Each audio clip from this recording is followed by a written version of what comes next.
ধানমন্ডি 32-এ আমরা এসেছি হাসিনারে কবর দেওয়ার জন্য। যে খুনি হাসিনা এত খুন করেও এরপর আজকে আবার ভাষণ দেওয়ার সাহস পায় কি করে?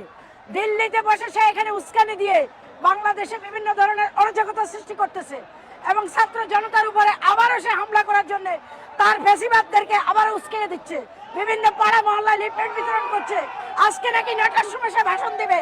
আমরা তার কবর রচনা করার জন্য এখানে এসেছি। এখানে কবর রচনা হয়ে ভারতে কবর রচনা হবে।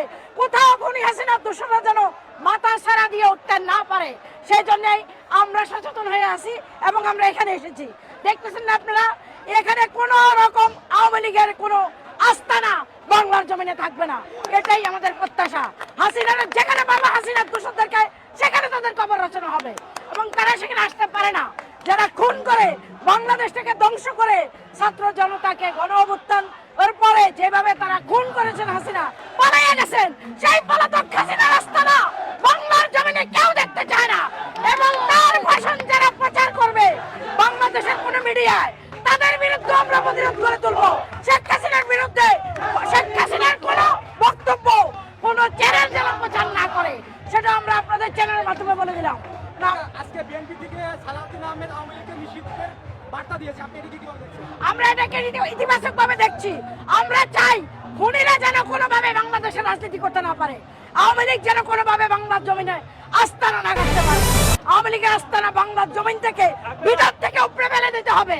আওয়ামী লীগের হাসিনারে বললাম না, রশি লাগলে রশি দে, হাসিনারে ফাঁসি দে, হাসিনার দোষরদেরকে ফাঁসি দে। যারা আজকে সারা বাংলাদেশে উঠতেছেন সেই হাসিনার দোষরদেরকে কবর দিতে হবে বাংলাদেশে, কোথাও যেন তারা মাথা ছাড়া দিয়ে না উঠতে পারে। আমরা সেই জন্য আমাদের প্রস্তুতি নিয়ে রেখেছি। যত কিছু বাংলাদেশের জনগণ সবাই একত্রিত আছেন। হাসিনার 32 নম্বর শেখ মুজিবের আস্তানাকে গড়িয়ে দেওয়া হবে এবং গড়িয়ে দিচ্ছে ছাত্র জনতা। আমরা জাতীয়তাবাদী দল সেখানে আছি ইনশাআল্লাহ। না, আমি এখনো ভাঙতে পারিনি, আমি মাত্র এসেছি কিছুক্ষণ আগে। আমি ভাঙার জন্য যাওয়ার চেষ্টা করছি। ভাঙাতে অবশ্যই ইচ্ছে আছে, ভাঙবে না কেন? বাংলাদেশের ছাত্র জনতার উপরে যেভাবে নির্যাতন চালিয়েছেন, তাদের কথা শুনলে তো আমাদের শরীরে ঘৃণা ধরে। ঘৃণা ধরে খুনিদের কথা শুনলে আমাদের শরীরের রক্ত গরম হয়ে যায়। সে বিদেশ থেকে সে বিভিন্ন ধরনের প্রচারণা চালাচ্ছে এবং মোদি তার স্বামীর কাছে চলে গেছেন। সেই মোদির বাচ্চা মোদি তাকে বলতে চাই একজন খুনিকে তারা আশ্রয় দিয়েছেন, আবার সেই খুনিকে বক্তব্য দেওয়ার সুযোগ করে দিচ্ছেন। এখান থেকে আমরা শুরু করছি।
এখানে তাদের শিক্ষার্থীদের হাতে যা আছে সেটি দিয়ে ভাঙা হচ্ছে, পরিস্থিতি বিরাজ করছে।